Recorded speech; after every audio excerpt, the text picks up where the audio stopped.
India's top competitive exams JEE, NEET, Olympiad, Law, Groups, etc. Guidance కావాలన్నా మీ పిల్లలు 21st century opportunities, challenges అర్థం చేసుకుని 10x action takers కావాలన్నా, career guidance కావాలన్నా, parenting guidance కావాలన్నా, విద్యారంగంలో 23 ఏళ్ల ఎక్స్పీరియన్స్ ఉన్న ఎన్బివి సుబ్బారావు గారిని సంప్రదించండి. ఫోన్ 8866629883. నమస్తే, welcome to prime nine study point. Yes, ఈ వీడియోలో అయితే మనము ఇప్పుడు సాధారణంగా జరిగేదైతే టెస్ట్ల యుగం. అంటే ఎక్కువగా ఎక్కడ చూసినా టెస్ట్లు అయితే నడుస్తూ ఉంటాయి. సో దాదాపు పిల్లలు ఎక్కువగా యాంగ్జైటీతో కానీ, టెన్షన్తో కానీ, టెస్ట్లు సరిగ్గా రాయకపోవడం ఇలాంటివి కూడా చూస్తూ ఉంటాం. సో దీనికి కరెక్ట్ పరిష్కారాలు మనతో చెప్పడానికి ఆథర్, ఎడ్యుకేషనల్ డిజైనర్ మన ఎన్బివి సుబ్బారావు సార్ మనతో పాటు ఉన్నారు. ఆయన అడిగి అసలు దీని గురించి మొత్తం తెలుసుకుందాం. ముందుగా వెల్కమ్ సార్. నమస్తే అండి. సార్, అసలు మెయిన్గా ఇప్పుడు నడిచేది టెస్ట్లే, మొత్తం టెస్ట్ల యుగం అని చెప్పొచ్చు. ఎగ్జామ్స్. సో కానీ పిల్లలు ఎగ్జామ్ అనగానే ఒక రకమైన యాంగ్జైటీ అవుతూ ఉంటారు ఎక్కడ చూసినా కానీ. సో దానివల్ల ఎలాంటి ప్రభావం ఉంటుంది సార్ మనకి యాంగ్జైటీ? ఫస్ట్ దాన్ని ఎలా గుర్తుపట్టాలి? రాబోయే రోజుల్లో 10th class board exams, intermediate, CBSE 11th 12th, అట్లాగే జేఈ, నీట్, యూపీఎస్సి, గ్రూప్స్, ఇదంతా కూడా మొన్న సీఎం గారు కూడా ఒక ప్రకటన చేశారు, మళ్ళీ గ్రూప్స్ నోటిఫికేషన్ ఇస్తాను అని.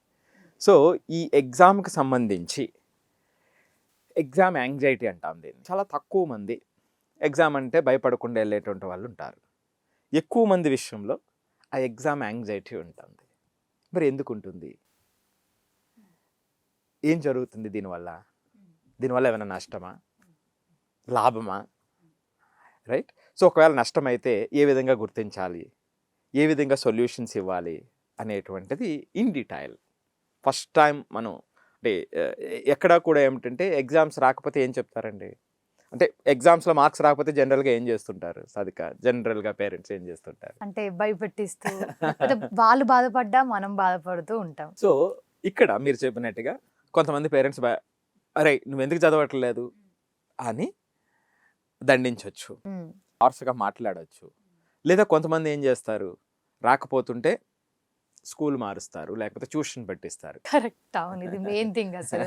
స్కూల్ ప్రాబ్లం అనుకుంటారు ఎక్కువగా. సో వీళ్ళు ఏమవుతుంది అంటే వీళ్ళు గంటలను పెంచుతారు. అసలు ఆ గంటలోనే ఆ ఎఫిషియన్సీ లేకపోతూ ఉంటే మరి మీరు గంటలు పెంచితే ఉపయోగం ఎక్కడుంది? ట్యూషన్ తర్వాత ట్యూషన్ మారిస్తే ఉపయోగం ఉంటుందా అంటే దానికున్న కొన్ని ప్రీ రిక్వైజైట్స్ సూట్ అయితే తప్ప, మీట్ అయితే తప్ప ఉండదు. సో అలాగే నువ్వు చదువు అని చెప్పినప్పుడు ఆడు ఎలా చదవాలో తెలియకే కదండి ఇబ్బంది పడుతున్నాడు. వాడికి అంత బాగా తెలిస్తే మీకు ఆ ఛాన్స్ ఎందుకు ఇస్తాడు? ఎవరు ఇస్తారు చెప్పండి? ఆ ఛాన్స్ ఇవ్వరు కదా. ఇప్పుడు ఒకడు వెనకబడుతున్నాడు అని అనిపించినప్పుడు వాడు ముందుకెళ్ళటానికి ఏదో ఒక ఇబ్బంది ఉంది కదండి అక్కడ.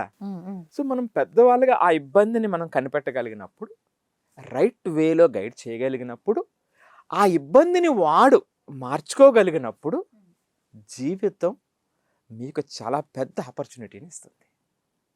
మీరు కోట్లు పెట్టినా ఇవ్వనటువంటి శక్తిని ఆ ఎక్స్పీరియన్సెస్ పిల్లలకి ఇస్తాయి. నేను నిన్నటి వరకు భయపడుతున్నటువంటి ఒక అంశంలో నేను అర్థం చేసుకుని నాకు నేను కరెక్ట్ చేసుకుని అది భయం కాదు అని దాన్ని ట్విస్ట్ చేసినప్పుడు, మార్చేయగలిగినప్పుడు వచ్చే ఎనర్జీ ఉంది చూసారా, అది జీవితానికి పునాది. ఓకే. సో అవి ఈ యాంగ్జైటీలు కానివ్వండి, ఎగ్జామ్ యాంగ్జైటీ కానివ్వండి, ఏదైనా ఫియర్ కానివ్వండి, ఏదైనా లక్షణం కానివ్వండి, అది జీవితాన్ని స్ట్రెంథన్ చేసేటువంటి అంశాలు. దీన్నే మనం గ్రోత్ మైండ్ సెట్ అంటాం. సో మీ సెల్ఫ్ రిలయంట్లో ఇది కూడా ఉంటుంది. సో ఇది 21st centuryలో చాలా చాలా అవసరం అండి. అవునవును. ప్రపంచం వేగంగా ముందుకు వెళ్ళిపోతూ ఉంటుంది. మీరు మీ శక్తిని ఆ చిన్న చిన్న పాయింట్స్లో మీరు అర్థం చేసుకోగలిగితేనే రేపొద్దుట రేసులో నిలబడుగుతారు. ప్రపంచం ఏం కావాలి, ప్రపంచానికి ఏం కావాలి, బయట ఉన్నటువంటి ప్రపంచానికి మీకు ఏం కావాలి? మీకున్న అతిపెద్ద విజయం కావాలి. అతిపెద్ద విజయం అది డబ్బుల విషయంలో కానివ్వండి, ఫేమ్ విషయంలో కానివ్వండి, రెప్యుటేషన్ విషయంలో కానివ్వండి, చిన్న చిన్న గుర్తించే పరిస్థితులు ప్రపంచం లేదు.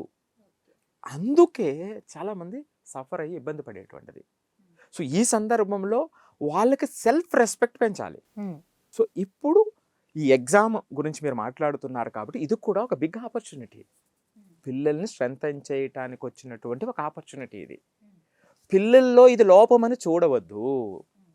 పిల్లల్లో ఏది లోపం ఉండదండి, అన్లెస్ ఏదో బయలాజికల్గా హెల్త్ రిలేటెడ్ ఇష్యూస్ ఉంటే అది వేరే విషయం. అఫ్ కోర్స్ ఆ హెల్త్ రిలేటెడ్ ఇష్యూస్ ఉన్నప్పటికీ కూడా స్టీఫెన్ హాకింగ్ ఉన్నారు, ఆయన ఎంత సాధించారు అసలు. అవి ఇంకా ఎక్స్ట్రీమ్ ఎగ్జాంపుల్స్.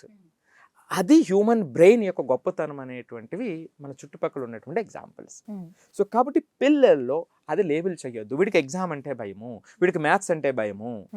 మ్యాథ్స్ అంటే ఇప్పుడు భయపడుతున్నాడు అంతే. చూసారు ఎంత మార్పు ఉందో. మ్యాథ్స్ ఇప్పుడు భయపడుతున్నాడు. సో ఇప్పుడు భయపడుతుంటే దాన్ని బలంగా మార్చడానికి ఏం చేయాలని ఆలోచన చేస్తేనే, వీడికి మ్యాథ్స్ అంటే భయం అంటే వీడి మ్యాథ్స్ పనికిరాని వాడు, అది ఫిక్స్ అయిపోతారు. నెక్స్ట్ తీసుకునే కోర్స్ కూడా మ్యాథ్స్ భయపడి తీసుకోకుండా ఉంటారు. మరి ఎందుకు భయం వస్తుంది? లాస్ట్ వీడియోలో కూడా మీరు అడిగారు మ్యాథ్స్ విషయంలో ఎందుకు భయం వస్తుందని. అది బయలాజికల్ ప్రాబ్లమా? కాదు. నేను చెప్పాను ఎక్కడ మ్యాథ్స్ ఎక్కడ భయం మొదలవుతుంది, దానికి సీడ్ ఎక్కడ ఉంటుంది అంటే డివిజన్స్ అని వస్తుంది. ఆ డివిజన్స్ దగ్గర నుంచి బలపడినటువంటి ఆ మొక్క మహావృక్షం అయిపోతుంది కొంతమందిలో. ఓకే, చాలా పెద్ద స్థాయికి వెళ్ళిన వాళ్ళు కూడా నాకు చెప్తూ ఉంటారు, సో మ్యాథ్స్ అంటే నాకు చాలా భయం అండి అని. సో కాబట్టి అలా ఒక రీజన్స్ ఉంటాయి, అది మనం లేబుల్ చెయ్యొద్దు ఇప్పుడు అనేటువంటిది. నేను ఎందుకంటే ఆ ఎక్స్ట్రీమ్ కేసెస్ పిల్లల్లో చూశాను కాబట్టి నేను ప్రతి వీడియోలో అంత బలంగా నేను చెప్తాను. ఓకే. సో ఇక ఎగ్జామ్ వచ్చేటప్పటికి, ఎగ్జామ్ యాంగ్జైటీ విషయానికి మనం వచ్చినప్పటికీ నేను అసలు ఎవరు చెప్పినటువంటి ఒక 3 పాయింట్స్ చెప్తాను. దీనికి ఒక అసెస్మెంట్ కూడా ఇస్తాను. అవసరమైతే అసెస్మెంట్ లింక్లో ఇద్దాము, ఫ్రీగా వాళ్ళు అసెస్మెంట్ చేసుకోవచ్చు. ఓకే. దీన్ని 3 రకాలుగా నేను డివైడ్ చేశాను. ఒకటి కాగ్నిటివ్ యాంగ్జైటీ. సో ఎగ్జామ్కి సంబంధించి కాగ్నిటివ్ యాంగ్జైటీ అనేటువంటిది మొట్టమొదటిది. రెండవది బిహేవియరల్ యాంగ్జైటీ. మూడవది సోషల్ అండ్ ఎమోషనల్ యాంగ్జైటీ. మీరు టెస్ట్ యాంగ్జైటీ లేదా ఎగ్జామ్ యాంగ్జైటీ అంటే ఎవరైనా ఏం చెప్తారు?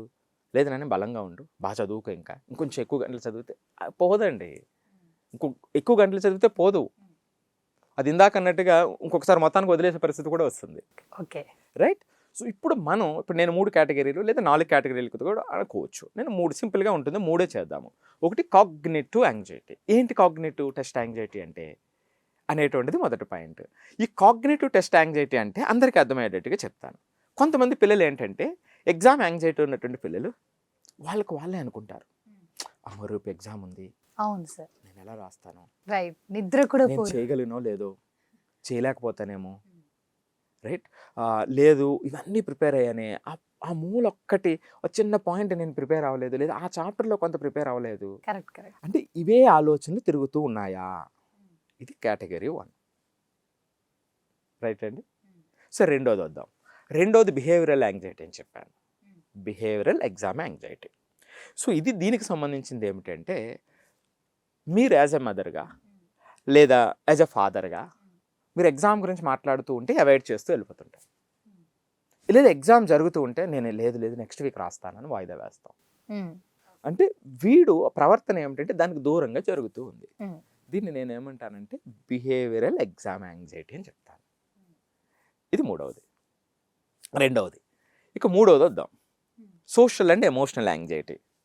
ఏంటిదంటే జనరల్గా కొంతమంది పిల్లలు ఏం చేస్తారంటే, అమ్మో నాకు మార్కులు తక్కువ వస్తే మా అమ్మ ఏమంటుందో, మా నాన్న ఏమంటుందో, లేదు మా టీచర్ నన్ను రెస్పెక్ట్ చేస్తారో లేదో, లేదా మా ఫ్రెండ్స్ ఏమనుకుంటారో, నా మార్క్స్ రాకపోతే నాకేమీ రాదనుకుంటారేమో అని ఈ పిల్లవాళ్ళు ఏం చేస్తారు అంటే చుట్టుపక్కల వాళ్ళ గురించి ఆలోచిస్తారు. వాళ్ళు ఎమోషనల్గా తెలియనటువంటి భయం మొదలవుతుంది, యాంగ్జైటీ మొదలవుతుంది. ఇది మూడో కేటగిరీ.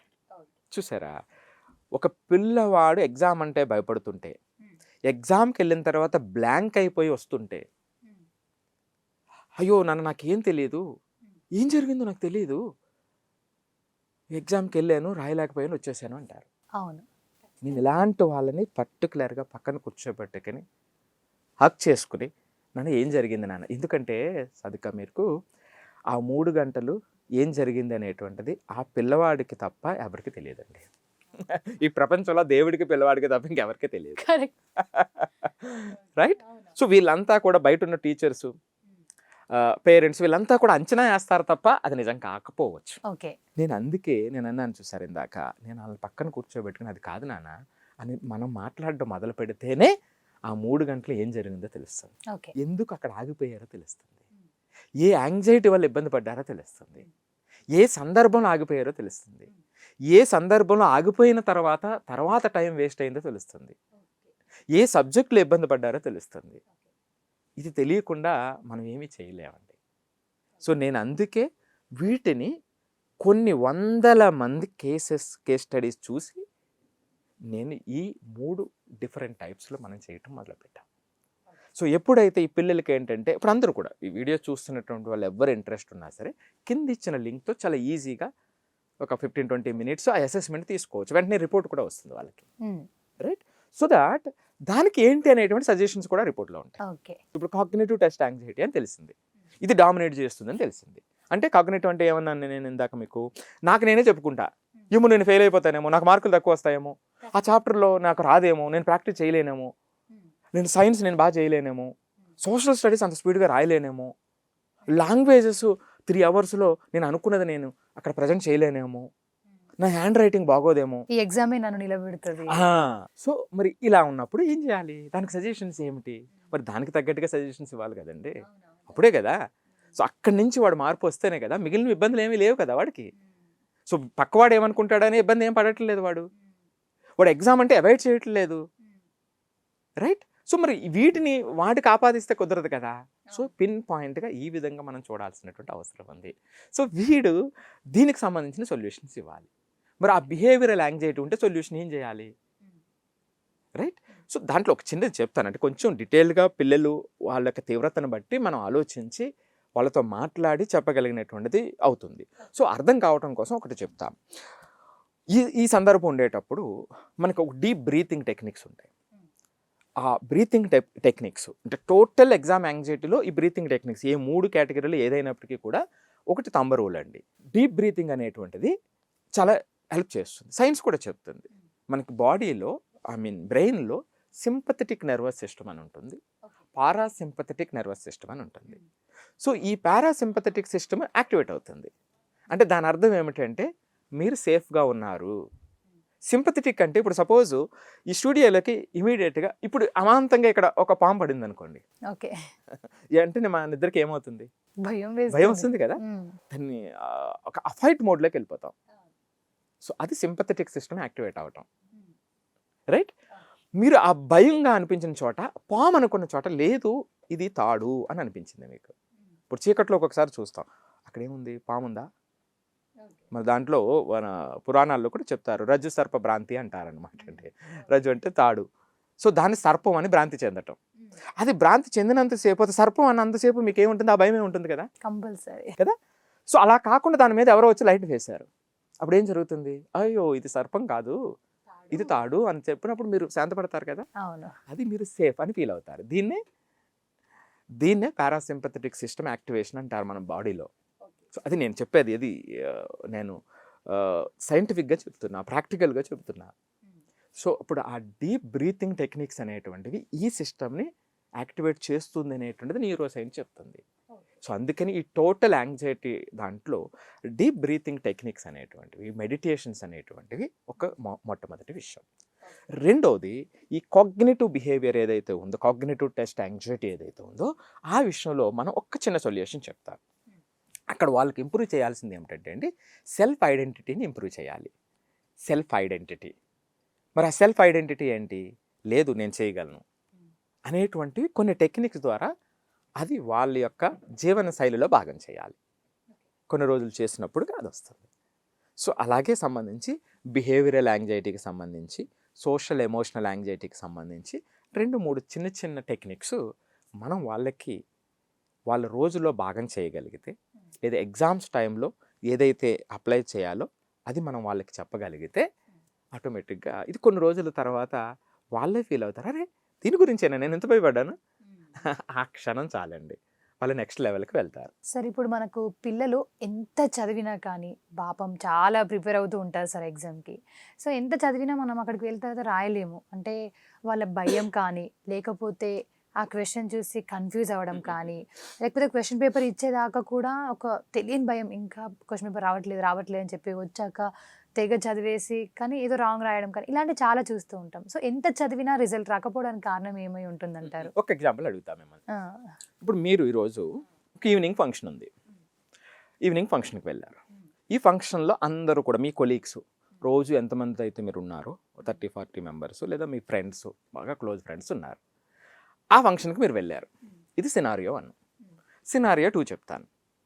మీ నాన్నగారు వెళ్ళలేక, సదిక ఈరోజు నేను వెళ్ళలేకపోతున్నానమ్మా, మా కొలీగు 20 years క్రితం కొలీగు పలానా చోట మీ ఆఫీస్కి దగ్గరలో ఉంది, సో నువ్వు ప్రజెన్స్ ఇచ్చిరా అన్నారు. మీరు అక్కడ ఆ అంకుల్ తప్ప, ఆయన తప్ప ఇంకెవరు తెలియదు మీకు. సినారియో 2 అక్కడికి వెళ్ళారు. ఈ 2 సినారియోస్లో మీకు ఏమనిపిస్తుంది చెప్పండి? అంటే నేను వెళ్ళి ఎట్లా ప్రజెన్స్ ఇస్తా అనేది థాట్ అయితే వస్తుంది, భయం వేస్తూ ఉంటుంది కదా రెండో సినారియోలో. అదే ఫస్ట్ సినారియోలో ఏమనిపించదు, ఎందుకంటే ఫెమిలియారిటీ. ఓకే, మీరు మొదటి గ్రూప్ అంతా కూడా మీకు చాలా ఫెమిలియర్, అవునవును, రెండో గ్రూపు మీకు ఫెమిలియర్ కాదు. సో మరి ఎట్లా అంటే కొంతమంది ఉంటారు తెలియకపోయినా వెంటనే అల్లికిపోయే వాళ్ళు, అదొక ఎక్సెప్షనల్ కేసు, అది పక్కన పెట్టండి. సో ఇది అన్ఫెమిలియర్గా ఉన్నారు కాబట్టి మీరు కొంచెం డౌట్తో ఉంటారు. సో ఎగ్జాక్ట్లీ మీరు ఇప్పుడు అడిగిన క్వశ్చన్ కూడా ఈ ఎగ్జాంపుల్ సూట్ అవుతుంది. ఏంటి అంటే ఎగ్జామ్కి సంబంధించి మనం ఎంత ఫెమిలియారిటీ తీసుకొచ్చామనేటువంటివి కూడా వీటిని రెడ్యూస్ చేస్తాయి. అంటే ప్రతి ఎగ్జామ్కి కూడా ఒక ప్యాటర్న్ ఉంటుంది, రైట్? బోర్డ్ ఎగ్జామ్స్ గురించి మన వీడియో చేసాం, 10th క్లాస్ బోర్డ్ ఎగ్జామ్ గురించి. సో అక్కడ నేను చెప్పాను అప్ టు 80% మనం ప్రిడిక్ట్ చేయగలము అని. సో అది ప్రిడిక్ట్ చేయగలుగుతాం ఎందుకంటే అక్కడ ఒక ఫార్మేట్ ఏదైతే ఉందో, సో ఆ ఫార్మేట్ ప్రకారమే పేపర్ తయారు చేస్తారు. ఓకే, సో ఆ వెయిటేజ్ ఉంటుంది, ఆ వెయిటేజ్ ప్రకారమే చేస్తారు. ఓకే, సో కాబట్టి అది ప్రిడిక్టబుల్ పేపర్ అది. సో మరి ఆ ప్రిడిక్టబుల్ పేపరు కాంపిటేటివ్ ఎగ్జామ్కి వచ్చేటప్పటికి అంత ప్రిడిక్టబుల్ కాదు. సో ఒక్కొక్క ఎగ్జామ్కి మారిపోతూ ఉంటుంది. సో అందువల్ల కాంప్లెక్సిటీ పెరుగుతుంది. సో ఇక్కడ కానీ చాలా వరకు ఎగ్జామ్స్లో మేబీ కొన్ని ఎగ్జామ్స్ యూపీఎస్సీ కానివ్వండి లేదా జేఈ అడ్వాన్స్డ్ ఎగ్జామ్లో మనం ఆ ఫెమిలియారిటీ తెచ్చుకోలేకపోతాం, ఎందుకంటే అవి డిఫరెంట్ ప్యాటర్న్స్లో వాళ్ళు క్రియేట్ చేస్తారు కాబట్టి, రైట్? సో మిగిలిన exams even JEE mains neat కూడా మనం ప్రతి చాప్టర్ కూడా ఆ రోజు చెప్పాను చాలా జాగ్రత్తగా దాని అవుట్లైన్స్ ఏమిటి, ఈ చాప్టర్ నుంచి ఎటువంటి క్వశ్చన్స్ వచ్చే అవకాశం ఉంది, ఏ సబ్జెక్ట్లో ఏ విధంగా ప్రిపేర్ అవ్వాలి, మ్యాథ్స్లో ఎలా ప్రిపేర్ అవ్వాలి, ఫిజిక్స్ ఎట్లాగా, కెమిస్ట్రీ ఎట్లాగా, బయాలజీ ఎట్లాగా, దేనిలో ఏ స్ట్రాటజీ ఫాలో అవ్వాలి, ఎందుకంటే ఒక్కొక్క డిఫరెంట్ సబ్జెక్ట్ అండి, దేని మెథడాలజీ అదే. సో ఇది చూసి చాప్టర్ వైజ్ ఆ ఐడియా ఆ పిల్లవాడికి వస్తే మోర్ ఫెమిలియారిటీ వస్తుంది. సో ఎక్కడైతే క్వశ్చన్ సాల్వ్ చేస్తున్నాడో, ఏ క్వశ్చన్ అయితే సాల్వ్ చేస్తున్నాడో, ఏ టాపిక్ అయితే వెళ్తున్నాడో ఆ ఫెమిలియారిటీ వచ్చినప్పుడు మీకు అది సాల్వ్ చేస్తాడా లేదనేది తర్వాత విషయం. ముందైతే అది చూసిన వెంటనే ఒక తెలియని స్మైల్ ఆయన మనసులో వస్తుంది, ఇది తెలిసిందే అని. అది ఫైనల్గా సాల్వ్ చేసాడా లేదా తర్వాత విషయం. సో కాబట్టి ఆ ఫెమిలియారిటీ అనేటువంటిది ఇంపార్టెంట్. ఆ ఫెమిలియారిటీ రావాలంటే ఆ ముందు ఎగ్జామ్కి సంబంధించి ఆ ప్యాటర్న్ ఏదైతే ఉందో సబ్జెక్ట్ వైజు, ఆ సబ్జెక్ట్లో టాపిక్ వైజు మనం ఆలోచించాల్సినటువంటి ఆ ప్రిపరేషన్ దానికి అనుసంధానించాల్సినటువంటి అవసరం ఉంటుంది. సో అది మనం ట్రైన్ చేయాలి. ఇది వేరే వాళ్ళు చెప్తే రాదండి, వేరే వాళ్ళు డైరెక్ట్ చేయటం వరకే. వీళ్ళు చేయగలిగినప్పుడు దట్స్ డిఫరెంట్ అన్నమాట. సార్ మనము కొన్నిసార్లు ఎగ్జామ్స్ రాయంగా చూస్తూ ఉంటాము, వాళ్ళు రాసే సమయాల్లో కొన్నిసార్లు క్వశ్చన్ కరెక్ట్ అర్థం చేసుకోకుండా కూడా రాసేసి వస్తూ ఉంటారు. సో అదొక తెలియని భయం వల్లే ఆ క్వశ్చన్ అర్థం చేసుకోకుండా. ఎగ్జాక్ట్లీ భయం అండి. నేను ఇందాక అందుకే ఇప్పుడు మనం దీనికి వీడియో ఎందుకు గురించి చేస్తున్నామంటే ఎగ్జామ్ యాంగ్జైటీ అనేది దీనివల్ల ఏమవుతుంది అంటే మీకు ఎప్పుడైతే భయం ఉందో మీ లాజికల్ బ్రెయిన్ పనిచేయడం మానేస్తుంది. భయం వచ్చేటువంటి సందర్భంలో మన బ్రెయిన్ చాలా వరకు షట్ డౌన్ అయిపోతుంది, మన డెసిషన్ తీసుకోలేం. ఫస్ట్ క్వశ్చన్ మనం రాంగ్ చేసినా కానీ పేపర్లో మిగతా మొత్తం క్లమ్జీ అయిపోతూ ఉంటాం. సో అది పర్సనల్గా నేను ఫేస్ చేశాను సార్. సో అందుకే దాన్ని మినిమైజ్ చేయటానికి మనం జాగ్రత్తలు పాటించడం. ఓకే, ఎందుకంటే ఆ పిల్లలు ఇన్ని సంవత్సరాలు ఇన్ని గంటలు కష్టపడిన తర్వాత 3 గంటలు రాసేటువంటి ఎగ్జామ్ దాన్ని నిర్ణయిస్తుంది అనేటువంటి ఆ ప్రెజరైజ్డ్ ఎన్వైరన్మెంట్లో వీళ్ళు లోపలికి వెళ్తారు. సో మీకు ఒక ఎగ్జాంపుల్ చెప్తాను. సౌత్ కొరియా ఉంది కదా, సునాంగ్ అనే ఒక ఎగ్జామ్ ఉంటుంది. 12th అయిన తర్వాత పిల్లలకి. ఆ ఎగ్జామ్ జరిగే రోజున ఏం జరుగుతుందో తెలుసా మీకు? మొత్తం ఎంటైర్ కంట్రీ ఆపరేషన్స్ని ఆపేస్తారు. ఫ్లైట్స్ ఎగరవు, ట్రాఫిక్ కంప్లీట్ ఆపేస్తారు. ఓన్లీ ఈ పిల్లలు వెళ్ళేటువంటి వాళ్ళు మాత్రమే వెళ్ళగలుగుతారు. సునాంగ్ అని ఒక ఎగ్జామ్ ఉంటుంది. సో ఆ ఎగ్జాము వరల్డ్లోనే లెంతియెస్ట్ ఎగ్జామ్, 9 hours పాటు జరుగుతుంది. సో మరి చూడండి ఆ పిల్లలకి ఎంత టెన్షన్ ఉంటుంది. Correct correct.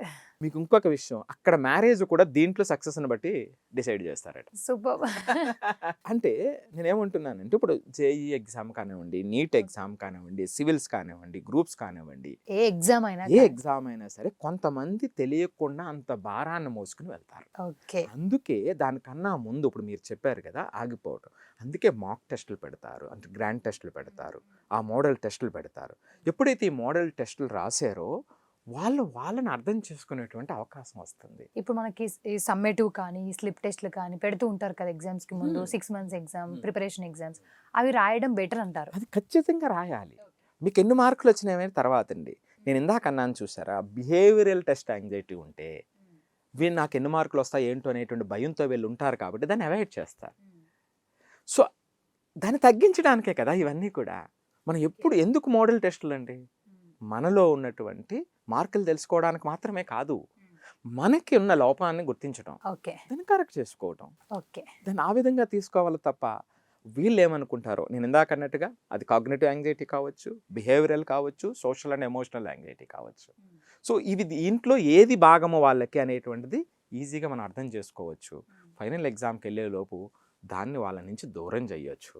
సో దట్ వాళ్ళకి కాన్ఫిడెంట్గా వాళ్ళకి తెలిసినటువంటిది. ఇప్పుడు ఈ స్లిప్ టెస్ట్ రాయడం వల్ల మనకు కొంచెం అన్నా యాంగ్జైటీ తగ్గిపోయి ఖచ్చితంగా రాయాలి. నేను ఇందాక ఇంకొక మాట అన్నాను మీతో, ఆ 3 గంటలు రాసిన పిల్లవాడికి దేవుడికి తప్ప ఇంకెవ్వరికి ఏం జరిగింది అనేది తెలియదు. సార్ కొంతమంది పిల్లలు ఇలా కూడా ఉంటారు, అంటే ఎందుకు మంచిగా రాయలేదు అని అడిగినా కానీ చదివినవి రాలేవు అని చెప్తూ కూడా మనకి కొంతమంది చెప్తూ ఉంటారు.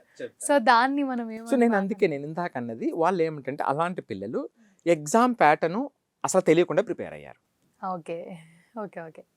సో ఎందుకంటే మీరు highest exams, high level exams ఏదైతే ఉన్నాయో అందులో ప్రిడిక్టబిలిటీ తక్కువ ఉంటుంది తప్ప మిగిలిన ఎగ్జామ్స్లో మినిమం ప్రిడిక్టబిలిటీ ఉంటుంది మీకు. సో వీళ్ళు చేసినటువంటి ప్రిపరేషన్ ఎగ్జామ్కి అనుసంధానంగా చేయలేదు అనేటువంటిది అక్కడ పాయింట్. సార్ ఇప్పుడు మనకి ఎగ్జామ్లో లాంగ్ క్వశ్చన్స్, షార్ట్ క్వశ్చన్స్ వస్తూ ఉంటాయి. సో ఏది మంచిగా స్టార్ట్ చేస్తే ప్యాటర్న్ కూడా కొంచెం తెలిసి వెళ్తే, అంటే మనం ఎలా రాస్తే మనకి మంచి మార్క్స్ వస్తాయి అని చెప్పి మెయిన్ పాయింట్స్ అని, కీ పాయింట్స్ అని చెప్పేసి ఉంటాయి. సో ఎలా రాస్తే మన బెటర్ అంటారు?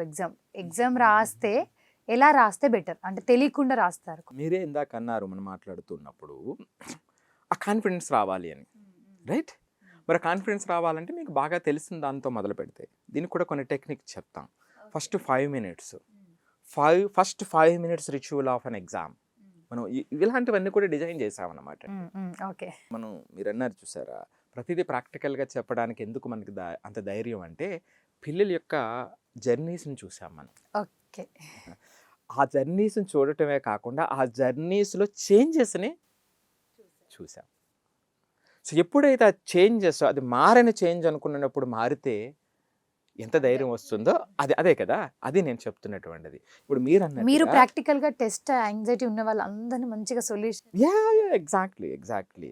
సో ఇప్పుడు ఈ ఫస్ట్ 5 minutes రిచువల్ మీరు అడుగుతున్నారు కాబట్టి చెబుతున్నాం. ఆ రిచువల్లో ఏమవుతుంది అంటే నేను ఫస్ట్ బాగా తెలిసినటువంటి క్వశ్చన్స్ సెలెక్ట్ చేసుకోవటం, అది కాంపిటేటివ్ ఎగ్జామ్ కానివ్వండి, బోర్డ్ ఎగ్జామ్ కానివ్వండి, ఏదైనా కానివ్వండి, వాటిని బాగా ప్రజెంట్ చేయటం. ఆ ప్రజెంట్ చేసేటప్పుడు అది బోర్డ్ ఎగ్జామ్ అయితే ఆ ఫస్ట్ 2 minutes రాసేటువంటిది కూడా చాలా జాగ్రత్తగా రాయమని చెప్తాను. అంటే కొంచెం ఎక్కువ మోర్ కాన్షియస్గా రాయమని చెప్తాను. ఎందుకంటే ఆ మంచి హ్యాండ్ రైటింగ్ రావాలి అక్కడ బోర్డ్ ఎగ్జామ్కి వచ్చేటప్పటికి. సో ఆ మంచి హ్యాండ్ రైటింగ్ అనేటువంటిది కూడా బోర్డ్ ఎగ్జామ్కి ఇంపార్టెంట్, కాంపిటేటివ్ ఎగ్జామ్కి డిఫరెంట్. సో కాబట్టి ఆ ఫస్ట్ స్టార్ట్ అనేటువంటిది వాళ్ళకి తెలియనటువంటి ధైర్యాన్ని ఇవ్వాలి. సో అందుకని ఆ ఫస్ట్ 5 minutes రిచువల్ అనేటువంటిది ఇంపార్టెంట్. ఆ ఫస్ట్ 5 minutesలో ఇన్ డీటెయిల్డ్ ఏం చేయాలనేటువంటిది మనం ఎక్స్ప్లెయిన్ చేస్తూ ఉంటాం అనమాట అండి. సో దట్ అది సెటిల్ డౌన్ అవుతుంది. ఇప్పుడు కొంతమంది వక్తులు ఉంటారు, కొంతమందికి అసలు స్టేజ్ మీదకి వచ్చి మాట్లాడాలంటే చాలా భయం. వాళ్ళు షివర్ అయిపోతూ ఉంటారు, స్టేజ్ ఫియర్ ఎక్కువ ఉంటుంది. అంటే అదొక కేటగిరీ. అయితే కొంతమంది ఏమిటంటే అలా వచ్చి మొదలుపెట్టిన తర్వాత వెంటనే వాళ్ళు తగ్గిపోతుంది, కొంతమందికి ఉంటుంది, రైట్, కనిపించదు. సో కాబట్టి అది స్టార్ట్ అనేటువంటిది ఇంపార్టెంట్ ఎవరికైనా సరే. ఆ స్టార్ట్ని చాలా జాగ్రత్తగా చేయాలి. సో అందుకని వాళ్ళకి బాగా వచ్చినటువంటి వాటిలో కమాండ్ ఉన్నటువంటి దాంట్లో స్లోగా మొదలు పెట్టమనేటువంటిది ఒక ఫస్ట్ సజెషన్ అన్నమాట అండి. సో కొన్ని ఎగ్జామ్స్, చాలా ఫ్యూ ఎగ్జామ్స్ ఉంటాయండి.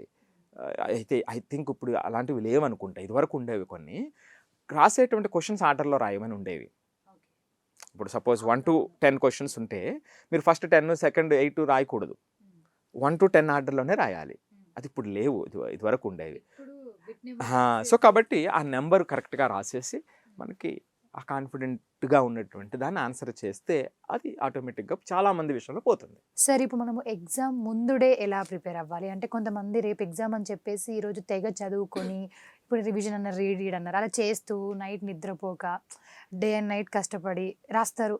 నిద్ర లేక కూడా కొన్నిసార్లు రాయకుండా ఉంటారు ఎగ్జామ్స్. సో ముందుడే ఎలా ప్రిపేర్ అవ్వాలి, ఎలాంటి జాగ్రత్తలు తీసుకోవాలి? నైట్ బిఫోర్ ఎగ్జామ్ డే అనేది చాలా ఇంపార్టెంట్ డే అండి. మీరు జాగ్రత్తలు ఎలా తీసుకోవాలి? ఎస్, ఇప్పుడు మనం ఇచ్చేటువంటి కోర్సులు ఇది కూడా ఒక చాప్టర్ అనమాట, నైట్ బిఫోర్ ఎగ్జామ్ డే ఎలా ఉండాలి అనేటువంటి. So night before exam day అనేటువంటిది ఒక 3-4 పారామీటర్స్ ఉంటాయండి. సో ఒకటి ఏమిటంటే it's almost half of the rest day, it's not a preparation day. A exam అయినా సరే half of the rest day. So ఇక్కడ ఏమిటంటే కాంప్లెక్స్ టాపిక్స్లోకి ఇంకా వెళ్ళవలసినటువంటి అవసరం లేకుండా ఏదైతే ప్రిపేర్ అయ్యారో బాగా, అలాగే నేను ఇందాక చెప్పాను ఎగ్జామ్ ఫెమిలియారిటీ అని, ఎగ్జామ్ ప్యాటర్న్ అని. సో ఎగ్జాక్ట్లీ ఎగ్జామ్ ప్యాటర్న్లో మనం మ్యాచ్ చేసేటువంటి చోట, అలాగే చిన్న చిన్న questions, short answer questions, formulae, results, ఇలాంటి విషయాలు ఏవైతే ఉంటాయో వీటి మీద మాత్రమే దృష్టి పెట్టుకుని చక్కగా వాటిని ప్రిపేర్ అయ్యి తొందరగా పడుకుని లైట్ ఫుడ్ తీసుకుని, 4వ ఆస్పెక్ట్ ఏమిటంటే ఆ నెక్స్ట్ డే కావాల్సినటువంటి వస్తువులన్నీ కూడా ఒక్క చోట ముందు రోజే పెట్టుకుని, అది హాల్ టికెట్ కానివ్వండి, పెన్ కానివ్వండి, పెన్సిల్ కానివ్వండి, సో ఈ విధంగా ఏదైతే ఐడెంటిటీ కార్డ్స్ ఏవైతే ఉన్నాయో ఇవన్నీ కూడా ఒక చోట పెట్టుకుని చక్కగా హ్యాపీగా ప్రశాంతంగా పడుకోవటం అనేటువంటిది నైట్ బిఫోర్ ఎగ్జామ్ డే చేయాల్సినటువంటి అతి ముఖ్యమైనటువంటి విషయం. కరెక్ట్ చెప్పారు నిజంగా sir. Thank you so much. అంటే ఎగ్జామ్స్ యుగంలో ఇట్లా ప్రాక్టికల్ సొల్యూషన్స్ తెలుసుకుంటే ఆ ఎగ్జామ్ చాలా బాగా రాయొచ్చు. అన్ని కాంపిటేటివ్ ఎగ్జామ్లో కూడా మంచి రిజల్ట్స్ కూడా వస్తుంది. And thank you so much sir. ఇంకా చాలా చాలా తెలుసుకోవాలి మీ దగ్గర నుంచి అని చెప్పేసి, అంటే ప్రాక్టికల్గా సొల్యూషన్స్ దొరకడం చాలా రేర్ కాబట్టి చాలా బాగా చెప్పారు. అండ్ మీరు ఇచ్చిన ఈ లింక్లో కూడా అసెస్మెంట్ ఉంటుంది, చూసి మీరు చేసిన తర్వాత మీకే రిపోర్ట్ కూడా అర్థమవుతుంది. సార్ చెప్పినట్టు అసెస్మెంట్ ఒకసారి చేసి చూడండి. సో చూసారు కదా, మీకు కూడా ఏమైనా డౌట్స్ ఉంటే ఇక్కడ కనిపిస్తున్న నెంబర్కి కాల్ చేయండి, డౌట్స్ అన్ని క్లియర్ అవుతాయి. అండ్ ఈ సర్వీసెస్ చాలా మందికి యూజ్ అవుతుంది ప్రాక్టికల్గా. సో ఇది ఈరోజు ఎపిసోడ్. మరో ఎపిసోడ్తో మళ్ళీ కలుద్దాం. నమస్తే. ఎన్బివి సుబ్బారావు గారు ఆధునిక ఎడ్యుకేషనల్ డిజైనర్. ఈ 21వ శతాబ్దంలో విద్యార్థులు, ఉపాధ్యాయులు, తల్లిదండ్రులపై లోతైన పరిశోధన చేశారు. 3 బుక్స్ కూడా రాశారు. విద్యార్థులకు మార్క్స్ మరియు ర్యాంక్స్ తో పాటు ఇప్పుడు self learning growth mind set అత్యవసరమని ఆయన డిజైన్ చేసిన ఇన్నోమెంటర్షిప్, ఎక్సైల్ మైండ్, ఆర్పిటి ఫ్రేమ్వర్క్ లాంటి సెషన్స్, ప్రాక్టికల్ మరియు వర్చువల్ టెక్నిక్స్ అందిస్తూ దేశవ్యాప్తంగా విద్యార్థులను సెల్ఫ్ రిలయంట్ గా తయారు చేస్తున్నారు. ఆయన క్లాస్ రూమ్ బలపడితే భారతదేశం మరింత బలపడుతుందని నమ్ముతారు.